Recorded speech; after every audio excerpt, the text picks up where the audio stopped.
অন্যান্য সময় হলে ও বাড়ি না যাওয়ার জন্য হাজারটা অজুহাত দেখিয়ে ফেলতো, কিন্তু এবার তা করলো না। এই ঘর মোছামুছির ভয়াবহ পরিশ্রম থেকে নিষ্কৃতি পাবে ভেবেই খুশিতে ঝুমঝুম করে উঠল। তার আম্মু কিছুক্ষণ নানা করেও শেষমেশে রাজি হয়ে গেলেন। রোজ জামা ওড়না পাল্টে ভদ্র বাচ্চাটির মতো মামানির পিছু নিল। মামানিদের বাসায় গিয়ে দরজা থেকে ভেতর দিকে উকি ঝুঁকি দিল সে, মূর্তমান সমস্যাটা কি বাসায় আছে নাকি নেই সেটা দেখার জন্য। মামানি তাকে দরজায় দাঁড়িয়ে থাকতে দেখে বললেন, কি রে, ভেতরে আয়। দরজায় দাঁড়িয়ে আছিস কেন? রোদ কয়েক সেকেন্ড চুপচাপ দাঁড়িয়ে থেকে বলল, মাস্টার্স যা দেওয়ার এখান থেকেই দাও, নিয়ে চলে যাই। শুভ্র ভাই বাসায় থাকলে ভেতরে ঢুকবো না। তোমার ছেলের বিশ্বাস নেই, ওনার ইচ্ছে হলেই আমাকে আছাড় দিয়ে ইনস্ট্যান্ট মেরে ফেলতে পারেন। আমার আপাতত মরার প্ল্যান নেই। মামানি অবাক হয়ে বললেন, ও শুধু শুধু তোকে আছাড় মারতে যাবে কেন? যদিও ওর মন মেজাজ খুব একটা ভালো নেই, তবুও বিনা কারণে আছাড় টাছাড় মারবে না। ও নিজের ঘরে বসে পড়াশোনা না করে কী সব করছে, এখন ঘর থেকে বেরোবে না। তুই ভেতরে আয়। রোদ ভেতরে ঢুকলো। মামানি রান্নাঘরে যেতে যেতে বললেন, সকালে খেয়েছিস? রোদ টেলিভিশন অন করে নিয়ে বলল, না, খাওয়ার কথা বলো না, খেতে আমার আলসেমিরা। মামানি কণ্ঠে বিস্ময় নিয়ে বললেন, 1টা বাজে, এখনও সকালের খাবার খাসনি? রোদ উত্তর না দিয়ে টেলিভিশনের চ্যানেল পাল্টাতে মনোযোগী হলো। মামানি কয়েক মিনিটের মাঝেই একটানা খাবার নিয়ে তার পাশে বসলেন। রোদ খাবার দেখে আটকে উঠল। আমি খাইয়ে দিচ্ছি, তুই শুধু গিলে খাবি। খাইয়ে দিলে খেতে সমস্যা কি? রোদ অসহায় চোখে তাকালো। মামানি তার থেকেও অসহায় চোখে চাইলেন। মুখ গুজ করে বললেন, তোদের মধ্যে এখনই এত বুড়ো বুড়ো ভাব কেন বুঝি না বাপু। আমার একটা মাত্র ছেলে, মাঝে মাঝে যদি শখ করে বলি আয় বাবা একটু খাইয়ে দিই, সাথে সাথে ভ্রু কুঁচকে তাকাবি। রোদ হেসে বলল, মামুনি, তোমার উচিত তোমার ছেলেকে আরেকটা বিয়ে দিয়ে দেওয়া। নাতিপুতি হবে আর তুমি ননস্টপ খাইয়ে যাবে, কোনো থামাথামি নেই। মামানি দুঃখী দুঃখী কণ্ঠে বললেন। রোদ হাসলো। মামানি তার মুখে খাবার তুলে দিতে দিতে বললেন, তোদের আমি কিছু বুঝি না, তোরা কখন কি চাস তা হয়তো তোরা নিজেরাই ঠিকঠাক বুঝিস না। সুব্রত। মামানির কথার মাঝে কলিং বেল বেজে উঠল। রোদ উঠে গিয়ে দরজা খুলে উকি দিতেই অপরিচিত এক ভদ্রমহিলাকে দাঁড়িয়ে থাকতে দেখা গেল।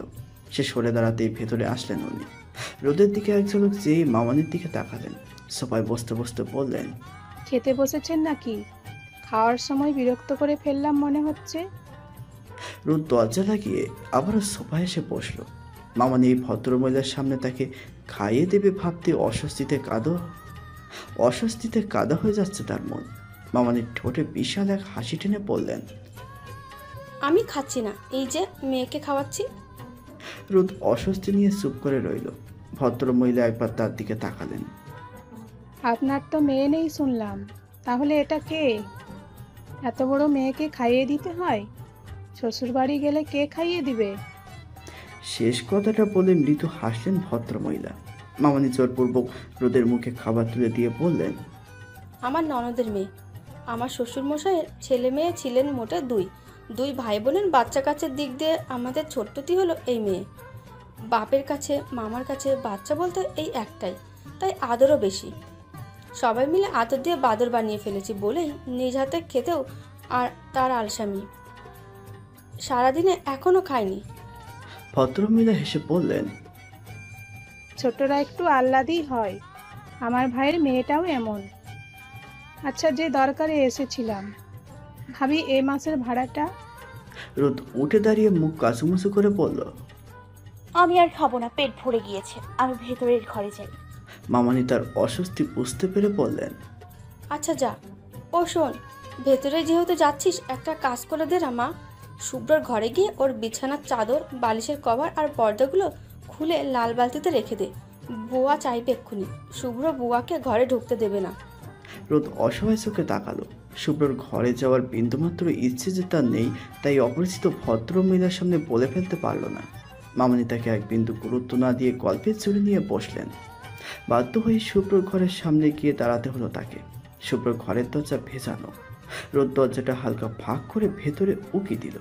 শুভ্র টেবিলের উপর বিশাল এক কাগজ বিছিয়ে কিছু একটা আঁকাআঁকি করছে। টেবিল জুড়ে ছড়িয়ে আছে বিভিন্ন শেপের পেন্সিল, রাবার আর মার্কার পেন। রোদ নিঃশব্দে ভেতরে ঢুকে গেল। শুভ্র কপাল কুঁচকে কাগজের দিকে চেয়ে আছে। মনোযোগী দৃষ্টির হেরফের করে রোদকে খেয়াল করলো না। রোদ কুশনের কভারে হাত দিতেই ঘাড় ফিরিয়ে তাকালো শুভ্র। কুচকানো ভুরু আরও কুচকে গেল। কয়েক সেকেন্ড চুপচাপ চেয়ে থেকে এক প্রকার জ্বলে উঠে পড়ল। এই মহিলা, তোর এখানে কি? রোদ চোখ তুলে তাকালো, কপাল কুচকে বলল। মহিলা? আপনি আমাকে মহিলা ডাকলেন কেন? শুভ্র এবার সোজা হয়ে দাঁড়ালো। পরনে তার ছাই রঙের টি শার্ট আর কালো ট্রাউজার। তো ডাকবো না কেন? তুই মহিলা নস, তবে তুই পুরুষ। পুরুষ ডাকবো? রোদ ফুঁসে উঠে বলল। কিচ্ছু ডাকবেন না, আমার নাম রোদ। ডাকতে হলে আমাকে রোদ বলেই ডাকবেন, ব্যাস। অবশ্যই ডাকবো না। রুমে উকিঝুঁকি দেওয়া মহিলাদের আমি নাম ধরে ডাকি না। আমি রুমে উকিঝুঁকি মারি? অবশ্যই মারিস। এই যে আমার রুমে দাঁড়িয়ে আছি সেটা উকিঝুঁকি মারার দৃষ্টান্ত। অনেক কথা নষ্ট করে ফেলেছি, আর নষ্ট করা যাবে না। তুই এই মুহূর্তে আমার রুম থেকে বের হো। আমার রুমের আশেপাশে এলে তোর খবর আছে কিন্তু। রোদ কোমরে হাত দিয়ে দাঁড়ালো, জেদ ধরে বলল। যাব না, মামুনি আমাকে একটা কাজে পাঠিয়েছেন, সেই কাজ করে তবেই বেরোবো। আপনার সমস্যা হলে আপনি বেরিয়ে যেতে পারেন, সমস্যা নেই। শুভ্র অবাক হয়ে বলল। কি মারাত্মক মহিলা রে তুই! আমার রুম থেকে আমাকে বহিষ্কার করছিস? বহিষ্কার টহিষ্কার করছি না, আমি আপনাকে সমাধানটা বলছি। আমার কোনো সমাধান টমাধান লাগবে না। তুই এই মুহূর্তে আমার রুম থেকে দূর হবি। আমার কাছে এটাই সর্বোৎকৃষ্ট সমাধান। বললাম তো যাব না। যাব, চোখ দন্ত আকার না। শুভ্র কয়েক সেকেন্ড আগুন চোখে চেয়ে থেকে বারান্দায় গিয়ে দাঁড়ালো। শক্ত কণ্ঠে বলল। তোকে আমি 5 মিনিট সময় দিচ্ছি। 5 মিনিটে যত কাজ আছে সমাধান কর এবং দূর হ। 5 মিনিটের 1 সেকেন্ড এপাশ ওপাশ হলে আমি তোকে সত্যি সত্যি 7 তলা থেকে ফেলে দেবো, উইদাউট এনি ওয়ার্নিং। রোদ বালিশের কভার আর চাদর ওঠালো। জানলার পর্দা খুলে বারান্দার দরজার কাছে দাঁড়াতেই দেখলো শুভ্র আগের মতোই গম্ভীর হয়ে দাঁড়িয়ে আছে, কপালে চিন্তিত ভাঁজ। কোনো কারণে রেগে টেগে আছে। রোদের মাথায় দুষ্টুমি খেলে গেল। চেয়ারের উপর দাঁড়িয়ে দরজার পর্দা খুলতে খুলতে শুভ্রকে ডাকলো। শুভ্র জাস্ট পাত্তা না দিয়ে চুপ করে রইল। রোদ আবারও ডাকলো। শুভ্র জবাব দিল না। এবার মাথাটা একটু নিচু করে বারান্দায় উকি দিয়ে বলল। শুভ্র ভাই, এই শুভ্র ভাই, শুনুন না। জাপানিজ মেয়েরা কিন্তু দেখতে সেই দারুণ, পুতুল পুতুল, আহা। শুভ্র কুঞ্চিত কপালখানি আরো একটু কুঁচকে ফেলে বলল। তো তো মানে 4-5 বছর থাকবেন, প্রেম টেম করবেন না? দারুণ একটা চান্স মিস করে যাবেন না তো? শুভ্র সরু চোখে তাকালো। বারান্দার রেলিংয়ে ঠেস দিয়ে বুকের উপর হাত ভাঁজ করে দাঁড়ালো। তুই বাঙালি মেয়েদের ঐতিহ্য ধ্বংস করে ফেলবি দেখছি। তোর মাঝে মেয়ে জাতীয় কোনো অনুভূতি নেই? অনুভূতি থাকবে না? অনুভূতি আছে বলেই তো প্রেমের কথা বলছি। আমি মুভিতে দেখেছি, জাপানিজ আর কোরিয়ান মেয়েগুলো দেখার মতো। শুভ্র আক্ষেপ নিয়ে বলল। হলেই কি লাভ তো নেই, আমি হাফ বিবাহিত। এই যুগের ইয়াহিয়া আমাকে চূড়ান্ত ফাঁসানো ফাঁসিয়েছে। ইয়াহিয়া? এই যুগে ইয়াহিয়া আবার কে? কথাটা বলে চেয়ার থেকে নেমে দাঁড়ালো রোদ। পর্দাগুলো বুকে জড়িয়ে চোখ ছোট ছোট করে কৌতূহলী চোখে চেয়ে রইল। কে আবার? তোর ধান্দাবাজ বাপ ছাড়া তো সুন্দর বিশেষণ তো কাউকে দেওয়া যায় না। না আপনি আবার বাবাকে নিয়ে বাজে কথা বলছেন? বাবা কি এমন করেছে যে আপনি তাকে ইয়াহিয়া বলছেন? করেনি, করছে। প্রেজেন্ট টেন্সে কথা বল। তোর বাপ হলো জলজন্ত অত্যাচারী।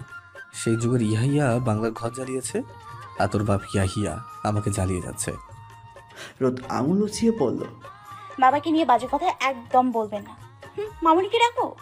তো ডাক, আমি ভয় পাই তোর মামনিকে। আর আমি মিথ্যাই বা বললাম কোথায়? পুরো ব্যাপারটা আমি প্রমাণ করে ফেলতে পারি। প্রমাণ চাস? আয় তোকে উদাহরণ দিই। রোদ চুপ করে চেয়ে রইল। শুভ্র বাম পায়ের ভর ছেড়ে ডান পায়ের উপর ভর দিয়ে দাঁড়ালো। গম্ভীর কণ্ঠে বলল। কোনো দরিদ্র ক্ষুধার্ত মানুষ যদি খাবার চায়, অসাধারণ মানুষ কি করবে বলতো? আবেগী হয়ে খাবার দেবে, কিন্তু ওর বাপের মতো মানুষ তা করবে না। তিনি অলওয়েজ ইহা ইহা টাইপ কিছু করবেন। দেখা যাবে খাবারের প্লেট সামনে রেখে বলবে ডোন্ট টাচ। আমার সাথেও তাই হচ্ছে। বিরিয়ানির প্যাকেট সামনে রেখে বলছে ডোন্ট টাচ। মানে হয় কোনো ব্যাটা ইয়াহিয়া। এসব লোককে কোনো চিন্তাভাবনা ছাড়াই শ্যুট করে দেওয়া উচিত। রোদ অবাক হয়ে বলল। আশ্চর্য, আপনি এক প্যাকেট বিরিয়ানির জন্য একজনকে ইয়াহিয়া বানিয়ে ফেলবেন? চিন্তা ভাবনা ছাড়াই শুট করে ফেলবেন? বাবা কবে আপনাকে এমন কথা বলেছে? আপনার ভাবসাব দেখে মনে হচ্ছে বিরিয়ানি না পেয়ে আপনি মারা যাচ্ছেন। ওকে ফাইন, আমি আপনাকে বিরিয়ানি কিনে দিব, 1 প্যাকেট বিরিয়ানি কেনার মতো। সেভিংস আমার আছে। শুভ্র ভুরু উঁচিয়ে তাকালো, ধমক দিয়ে বলল, আল্লাহ, এই তুই আমার রুম থেকে বের হতো এখন, এবং এবং এই মুহূর্তে বের হ। দুনিয়ার সব গাধামি আল্লাহ তোকে কেন দিয়েছে? তোর নাম রোদ বালিকা না হয়ে রাসব বালিকা হওয়া উচিত ছিল। রফর রোদ, রফর রাসব, সুন্দর মিলেছে। রাসব অর্থ কি জানিস? রোদ বোকা বোকা চোখে চেয়ে মাথা নাড়ল, যার অর্থ না। শুভ্র বিরক্তি নিয়ে বলল, জানতাম জানিস না, জানলে তো রাসব হতিস না, বুদ্ধিমতী হতি। রাসব অর্থ হলো গাধা, আর তুই হলি নিম্নমানের গাধা। রোদকে প্রত্যুত্তরের সুযোগ না দিয়ে শুভ্র হঠাৎ ভুরু বাঁকিয়ে বলল, আচ্ছা, একটা প্রশ্ন জিজ্ঞেস করি। প্রশ্ন করতে হবে চুপি চুপি। তুই গাধামির কোন লেভেলে আছিস সেটা পরীক্ষা করতে হবে। কি হলো আয়? রোদ মুখ ফুলিয়ে চুপচাপ চেয়ে রইল। শুভ্র কয়েক পা এগিয়ে এসে হাত বাড়িয়ে রোদের বেনুনি টেনে ধরল। রোদ চোখ মুখ কুচকে বলল, ব্যথা লাগছে, ছাড়ুন। ব্যথা লাগার জন্য তো টানলাম, আদর করার জন্য থোড়ি না টেনেছি। বড়রা কথা বলতে শুনতে হয়, জানিস না? আমি তো কয় বছরের বড় রে? বড়দের সম্মান করতে শিখিসনি? কাছে আয়। কথাটা শেষ করে আবারও এক টান দিল শুভ্র। রোদ বাধ্য হয়ে 2 পা এগিয়ে গেল। শুভ্র মুচকে আসলো। রোদ তীক্ষ্ণ চোখে তাকাতেই মাথা নুয়ে মুখটা কানের কাছে নিয়ে আলতো স্বরে আওড়ালেন অপরিচিত কবিতার কয়েকটি লাইন। রোদ অবাক হলো, আশ্চর্য, এমন অশ্লীল কবিতাও কবিরা লেখে। ভেবেই রোদের চোখ দুটো বড় বড় হয়ে গেল। ছিটকে সরে দাঁড়াতে গিয়ে চুল টান পড়ল। এক হাতে বেলুনিটা শক্ত করে চেপে ধরে বলল, কি অশ্লীল। শুভ্র হো হো করে হেসে উঠল। হাসতে হাসতে বিছানায় গিয়ে বসলো। বিস্মিত হওয়ার চেষ্টা করে বলল, আশ্চর্য, কি অশ্লীল বললাম? রোদ কয়েক সেকেন্ড রক্তিম চোখে চেয়ে থেকে পদ্মার বিছানার চাদর নিয়ে বেরিয়ে আসতে নিতেই শটান উঠে খপ করে বেলুনি চেপে ধরলো আবার। রোদ রাগে দুঃখে চেঁচিয়ে উঠে বলল, উফ, আমি কিন্তু মামুনিকে ডাকবো, ব্যথা লাগছে, ছাড়ুন। বাস্তবে কি ব্যথা লাগছিল মাথায়? চুলে শক্ত টান পড়ায় চোখ উপসে জল গড়ালো। শুভ্র যেন দেখেও দেখলো না। তার চোখে মুখে কোনো ভাবান্তর দেখা গেল না, বরং ভীষণ আক্ষেপ নিয়ে বলল, সুনীল গঙ্গোপাধ্যায়ের মতো লেখকের কবিতাকে তুই ফট করে অশ্লীল বলে ফেললি। এই অপরাধে তোকে আরেকটা কবিতা শোনাতে হয়, হুমায়ুন আজাদ কিংবা খালেদ মতিন। রোদ চোখ মুখ শক্ত করে বলল, আমি শুনবো না। শুনবি না বললেই হলো নাকি, শুনতে হবে। রোদ অসহায় চোখে তাকালো। শুভ্র গম্ভীর কণ্ঠে বলল, তোর এই চুর চুর মুখ দেখে আমার মায়া হচ্ছে রে। আচ্ছা যা, তোকে আমি দুটো অপশান দিচ্ছি। এক, এখানে দাঁড়িয়ে শুনিলে সেই কবিতা শুনবি। দুই, আমার ধোয়া শার্টগুলো ঝটপট ইস্ত্রি করে দিবি। রোদ অবাক চোখে চাইল। একটা মানুষ এতটা সুবিধাবাদী কি করে হতে পারে সেটা ভেবে পাচ্ছে না। তাকে দিয়ে কাজ করানোর পায়তারা সব রোদ ফুসে উঠেও বলল, চোর চোর মুখ মানে কি? হ্যাঁ, আপনি নিজের কাজ নিজে করতে পারেন না? আমি কোনো স্ত্রী ফিস্ত্রি করতে পারবো না। শুভ্র মুখ ভর্তি হাসি নিয়ে বলল, তার মানে তুই কবিতা শুনতে চাস, সেটা সরাসরি বললেই হয়। আচ্ছা ঠিক আছে, আমি যদি তোমার শর্ত মেনে নিই তাহলেই তো তুমি রাজি, তাই তো? তুপিন চোখ ছোট ছোট করে সামনের দিকে তাকিয়ে বলল, হুম। শালু চট করে বলে ফেলে, ঠিক আছে, আমি রেডি। বলো কোথায় যেতে হবে? Are you sure? পরে আবার প্যান প্যান করবে না তো? ভ্রু কুচিয়ে কথাটা বলে তুফিন। করলেই বা? তুফিন হালকা হেসে শালুর বা হাতটা হাতের মুঠোয় নিতেই ফোন আসে তুফিনের ফোনে। ওহ বাবা, আর কল করার সময় পেল না, এখনই কল করতে হলো। হ্যালো বাবা। কোথায় তুই? ফোন ধরছিস না কেন? তুফিন শালুর চুলগুলো আঙ্গুলে পেঁচাতে পেঁচাতে বলে, বলো কি বলছিলে? একটু বিজি ছিলাম কাজ নিয়ে। আশরাফ রেদওয়ান ওপাশ থেকে কিছু একটা বলতেই তুফিনের মাথায় বড় সড়ো শখ লাগে। ভ্রু কুচকে অবাক হয়ে জিজ্ঞেস করে, কি?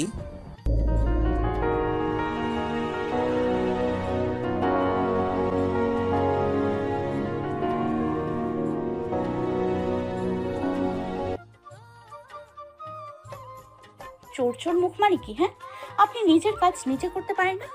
আমি কোনো স্ত্রী ফিস্ত্রি করতে পারবো না। শুভ্র মুখ ভর্তি হাসি নিয়ে বলল, তার মানে তুই কবিতা শুনতে চাস, সেটা সরাসরি বললেই হয়। রোদ আবারও অসহায় হরিণীর মতো চাইল। শুভ্রর মতো বেয়াদব মানুষ পৃথিবীতে দুটো হতে পারে বলে তার বিশ্বাস হয় না। এই ব্যক্তি জোরপূর্বক তাকে কবিতা শুনিয়ে কাজিন জাতিকে বলবে রোদ জোর করে কবিতা শুনেছে, তাও আবার এমন সাংঘাতিক কবিতা। শুভ্র চোখে মুখে হাসি নিয়ে কবিতা বলার প্রস্তুতি নিল। ঠিক সেই সময় বসার ঘর থেকে ডাকলো মামানি। কাপড় ধোয়ার বুয়া এসেছে, কাপড় দিতে হবে। সুব্রতার দ্বিতীয় নির্দেশ ছুড়ে দেওয়ার আগেই আকাশ সম স্বস্তি নিয়ে বিছানার উপর থাকা চাদর আর পর্দাগুলো নিয়ে দৌড়ে বেরিয়ে গেল রোদ। বুয়াকে কাপড়গুলো দিতে মনে পড়লো আংটিটির কথা। সপ্তাহ এক আগে স্নিগ্ধার সাথে মার্কেটে গিয়ে হঠাৎ একটা আংটি পছন্দ হয়ে গেছিল রোদের। একটা বললে ভুল হবে, বলতে হয় এক জোড়া। কাপড় রিং কেনার মতো কারণ তার নেই, কিন্তু ফিমেল আংটিটা এত পছন্দ হলো যে রেখে আসার উপায় নেই। আকাশ পাতাল চিন্তা করে অবশেষে কিনেই ফেললো আংটি জোড়া। স্নিগ্ধা কাপড় রিংয়ের মেল রিংটা নিয়ে কি করা যেতে পারে তার বিস্তর আইডিয়া নিয়ে বসতেই প্রথমে মনে পড়লো শুভ্রর কথা। কিন্তু ওনাকে দেবে আংটি, তাও আমি? সর্বনাশ! অত সাহস কখনো ছিল নাকি আমার? আংটি দিতে গিয়ে ভয় আর লজ্জাতেই আত্মরা হয়ে যাব নির্ঘাত। অসম্ভব। কাউকে কোনো আংটি দেওয়ার কোনো দরকার নেই। আমার আংটি আমিই পরবো, ব্যাস। রোদের যা ভাবনা তাই কাজ। আর সকালে ভীষণ আনন্দে অযথা পরে থাকা মেল আংটিটা পরেছিল সে ডান হাতের পুরো আঙুলটাতে। ঘুরিয়ে ফিরে দেখে টেকে ফোনে ব্যস্ত হয়ে পড়ায় খুলতে ভুলে গেছিল। সে আংটির কথায় মনে পড়ল শুভ্র রুমে গিয়ে পর্দা খোলার সময়। মনে যেহেতু পড়েছে, পর্দা খোলার পাশাপাশি আংটিটাও খুলে শুভ্র টেবিলে রেখে দিল। যার আংটি তাকে দেওয়া হয়ে গেল, ধরা পড়ার চান্স নেই। তখন সব ঠিকঠাক লাগলেও এখন কেমন খসখস করছে তার মন। শুভ্র আংটি পরে না। সে কি আংটি আদৌ পরবেন নাকি ডাস্টবিনে ফেলে দেবেন? শুভ্রর জন্য কোনো কিছুই আশ্চর্য নয়। তার কাছে কারো অনুভূতি গুরুত্ব পাওয়ার কথা নয়। রোদের শখের আংটি ডাস্টবিনে পড়ে আছে চিন্তে করেই বিশাল মন খারাপ হয়ে গেল তার। রোদ আংটি উদ্ধারের সিদ্ধান্ত নিয়ে ফেলল। এই বেয়াদব লোককে আংটি পরতে দেওয়াও চরম পাপ। এই ভয়াবহ পাপ করা যেতে পারে না। রোদ ফিরে এসে খুব সাবধানে রুমে উকি দিল। শুভ্র ততক্ষণে আংটিটি তুলে নিয়েছে হাতে। ভুরো বাকি আংটিটা ঘুরিয়ে ফিরিয়ে দেখছে। রোদ মনে মনে জানতো আংটিটি উনি পরবেন না। হাতে আংটি পরে ঘুরে বেড়ানোর অভ্যাস ওনার নেই, পছন্দও না বোধহয়। তবে আংটিটি কি করবেন উনি? ফেলে দেবেন? কিন্তু শুভ্র রোদকে ভাবানিত অবাক করে দিয়ে আংটিটি হাতে পড়ল। বরুকুসকে হাতের দিকে চাইল। হাতটা ঘুরিয়ে ফিরিয়ে দেখে নিয়ে কিছু একটা ভাবলো। টেবিলের সিকিউর ড্রয়ার খুলতে খুলতে হঠাৎই একদম আচমকা পেছন ফিরে দরজার দিকে তাকালো। রোদ দ্রুত সরে গিয়ে দেয়ালে পিঠ ঠেকিয়ে দাঁড়ালো। নিঃশ্বাস বন্ধ করে শক্ত হয়ে দাঁড়িয়ে আছে। রোদ ভাবলো উনি দেখে ফেললো না তো আবার। বেশ কিছুক্ষণ কোনো সারা শব্দ না পেয়ে বুকে থুতু ছিটিয়ে আবারও দরজার উপর ঝুঁকে পড়ল রোদ। শুভ্র দরজা থেকে এক হাত ধরে পকেটে হাত দিয়ে নিশ্চিত ভঙ্গিতে দাঁড়িয়ে আছে, চোখের দৃষ্টি দরজার দিকে স্থির। রোদ খুব বিশ্রীভাবে ধরা পড়ে গেল। ধরা খেয়ে মুখটা ফাটা বেলুনের মতো চুপসে যেতেই কয়েক পা এগিয়ে এলো শুভ্র। রোদ মনে মনে সূরা ইউনুস আওড়াতে আওড়াতে ভাবতে বসলো, তারা কি এই মুহূর্তে দৌড় লাগানো উচিত? তার কি এই মুহূর্তে দৌড় লাগানো উচিত? শুভ্রতার সামনে এসে দাঁড়াতেই ঠোঁট টেনে বোকা বোকা হাসি দিল রোদ। শুভ্রর মুখ গম্ভীর, তার হাসিকে পাত্তা টাট্টা দিল না। ভীষণ সিরিয়াস কণ্ঠে বলল, সমস্যা কি? উকিঝুঁকি মারছিস কেন? তুই আর তোর বাপ এসব উকিঝুঁকি মেনে দুনিয়া ধ্বংস করে ফেলবি। পুরো দুনিয়ার ভবিষ্যৎটাকেই টিকে আছে আমার মতো যুব সমাজের আশায়। কিন্তু ওর ইয়াহিয়া বাপের যন্ত্রণায় এই যুব সমাজের ধ্বংস প্রায়। আমার মতো ট্যালেন্টেড ব্যক্তি যদি ধ্বংস হয়ে যায় পৃথিবীটা চলবে কিভাবে বল? শুভ্রর কথায় চোখ দুটো বড় বড় হয়ে গেল রোদে। ভীষণ বিস্ময় নিয়ে বলল, যুব সমাজ ধ্বংস হয়ে যাচ্ছে। আমাদের একটা উকি দেয়াতে যুব সমাজ ধ্বংস হয়ে যাবে শুভ্র ভাই। যাবে কি বল? যাচ্ছে। বাপে উকি মারে মাথায়, মেয়ে উকি মারে দরজায়, দেহে মনে মস্তিষ্কে। এই তোদের সমস্যাটা কি রে? এভাবে উকি ঝুঁকি মরে কি প্রমাণ করতে চাস? হ্যাঁ, তোরা গেরিলা যোদ্ধা? পৃথিবীর ভবিষ্যৎ চিন্তার অস্থির শুভ্রকে তোরা ঘায়েল করতে পারলি না? তার খবর নিতে চাস? রোদের মাথা ঘুরে গেল।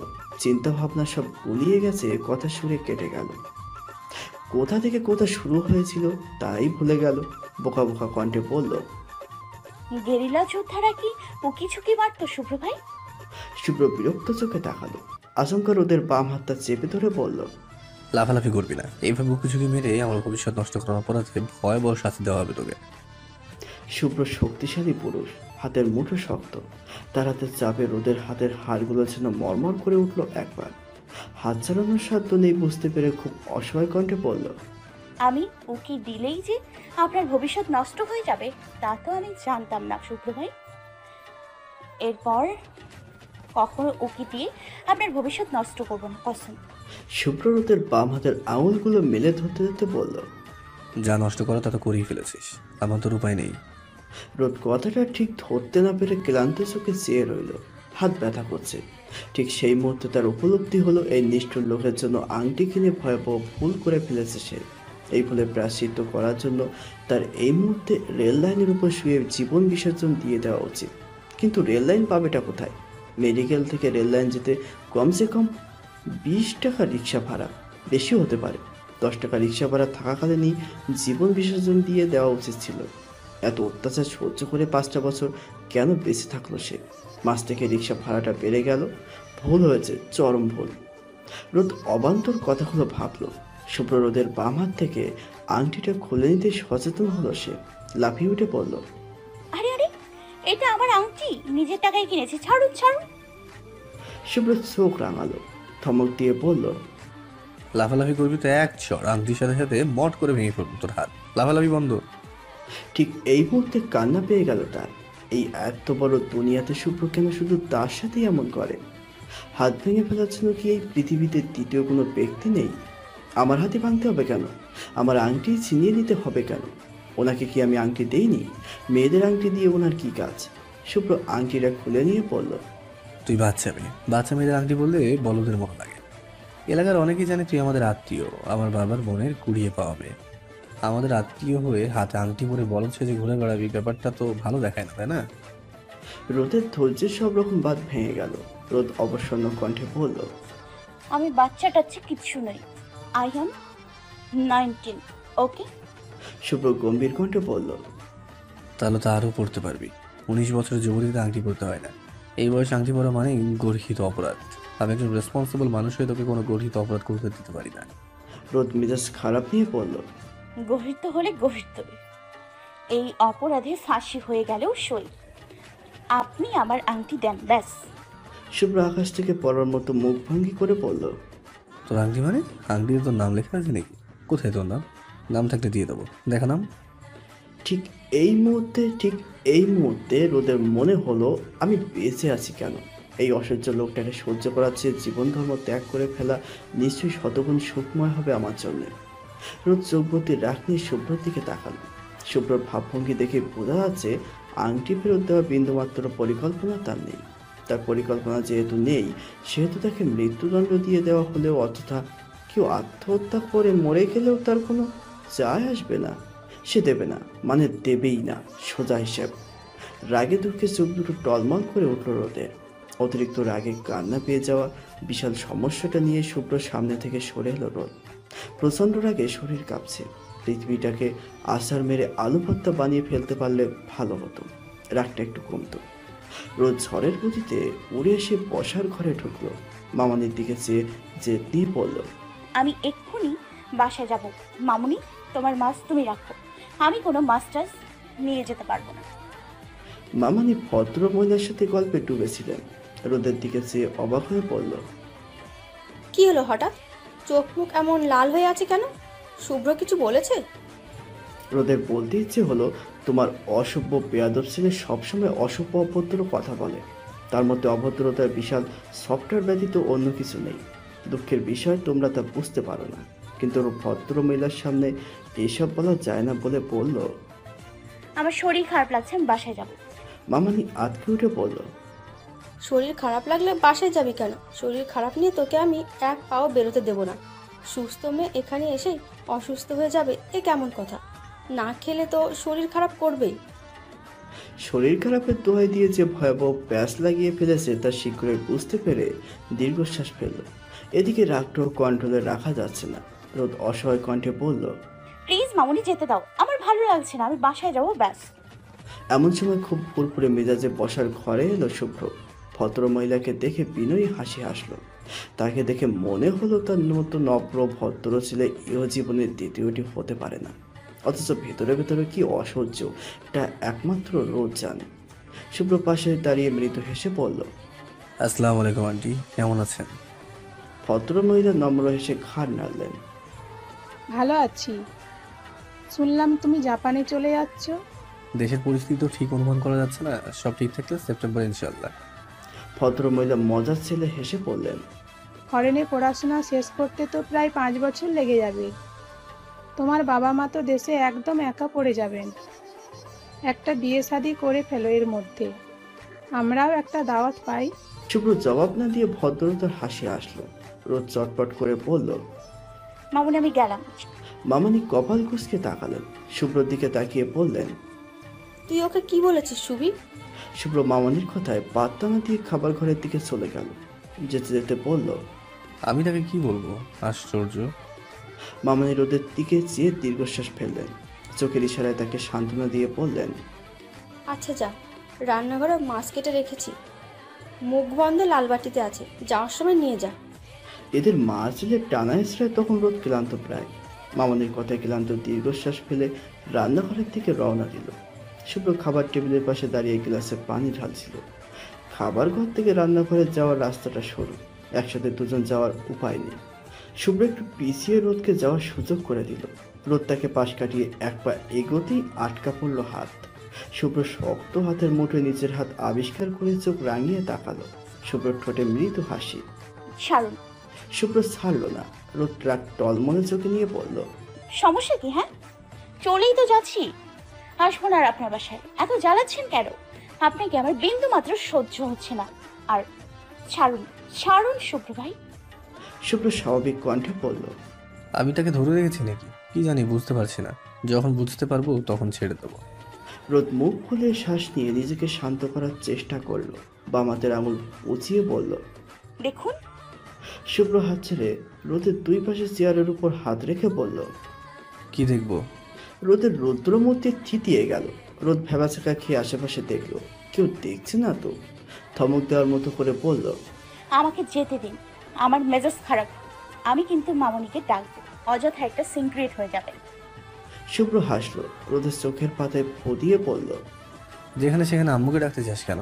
এখানে আম্মুর কি কাজ? রোদ সন্দেহের চোখে তাকালো। এবার তার কান্না পেয়ে যাচ্ছে। টেবিলের উপর থাকা কাঁচের জাপটা তার মাথায় মেরে তাকে অজ্ঞান করে ফেলার ভয়াবহ ইচ্ছে জাগছে তার মনে। উফ, জীবনটা এত বিরক্তিকর কেন? রোদ দাঁতের দাঁত চেপে বলল। এখানে আপনারও কোনো কাজ নেই, সরে দাঁড়ান। শুভ্র না সরে এক পা এগিয়ে দাঁড়ালো। বাম হাতটা হাতে তুলে নিয়ে ট্রাউজারের পকেট থেকে সাদা চকচকে একটা আংটি বের করে খুব যত্ন করে পরিয়ে দিল বাম হাতের রিং ফিঙ্গারে। ফিসফিস করে বলল। এখানে আমার থেকে গুরুত্বপূর্ণ কাজ আর কারো থাকতেই পারে না। রোদ তীক্ষ্ণ চোখে আংটির দিকে চেয়ে থেকে বলল। এটা আমার আংটি নয়, আপনি আমার আংটি ফেরত দিন। অন্যের আংটি আমি নিব না। ওটা তোর আংটি, তেমন কোনো প্রমাণ তো দেখাতে পারিস নি। এটাই তোর আংটি, একদম পারফেক্ট। খুঁজে দেখ, নাম লেখা আছে। রোদ সন্ধিহান চোখে তাকালো। আংটি পরা আঙুলটা চোখের সামনে নিয়ে বেশি কিছুক্ষণ সময় নিয়ে খুব সূক্ষ্ম চোখে খেয়াল করতে চোখে পড়ল ব্যাপারটা। আংটির ঘন কারুকার্যের মাঝে একদম সূক্ষ্ম চালে লেখা শুভ্রস ওয়াইফ। রোদ অবাক হয়ে তাকালো। শুভ্র পুরো নাচিয়ে হাসলো। পারফেক্ট না? তোর সব থেকে ইম্পর্টেন্ট নাম। পুরো পৃথিবী ভুলে গেলেও এটা ভুললে চলবে না। তুই যে রিজার্ভ সম্পদ হয়ে ঘোরাফেরা করছিস, আংটি তার রিমাইন্ডার। মালিকের অনুপস্থিতিতে বারবার মনে করিয়ে দেবে, দিস রিসোর্স ইজ রিজার্ভড। তার কথার ধরনে পুরো বাকিয়ে তাকালো রোদ। গম্ভীর কণ্ঠে বলল। সবচেয়ে ইমপারফেক্ট নাম। আমি এটা পড়বো না। আপনার রিমাইন্ডার আপনার কাছে রাখুন। শুভ্র আচমকা হাত দুটো চেয়ারের দুপাশে রেখে খুব কাছে এসে দাঁড়ালো। সহজ কণ্ঠে বলল। পারবি না? ওকে, করে ফেল, খুন করে ফেলবো। তার সহজ কণ্ঠিতে যে প্রচণ্ড ধমকি ছিল তাতেই আটকে গেল রোদ। আংটি খোলার সাহস করে উঠতে পারল না। তেজ নিয়ে বলল। আপনি না বললেন 19 বছরের যুবতীর জন্য আংটি পরা গর্হিত অপরাধ? 19 বছরের যুবতীদের জন্য অপরাধ, কিন্তু বউ বউ ধরনের যুবতীর জন্য বিশাল ছাড়। এইটুকু বলে রোদের দিকে চাইল শুভ্র। পরবর্তী কানের কাছে মুখ নামিয়ে ফিসফিসে বলল।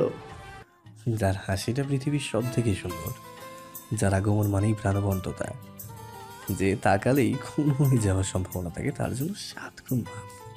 রোদের ঠোঁটে অযথায় হাসি ফুটে উঠল। শুভ্র কথা না বাড়িয়ে সরে দাঁড়ালো।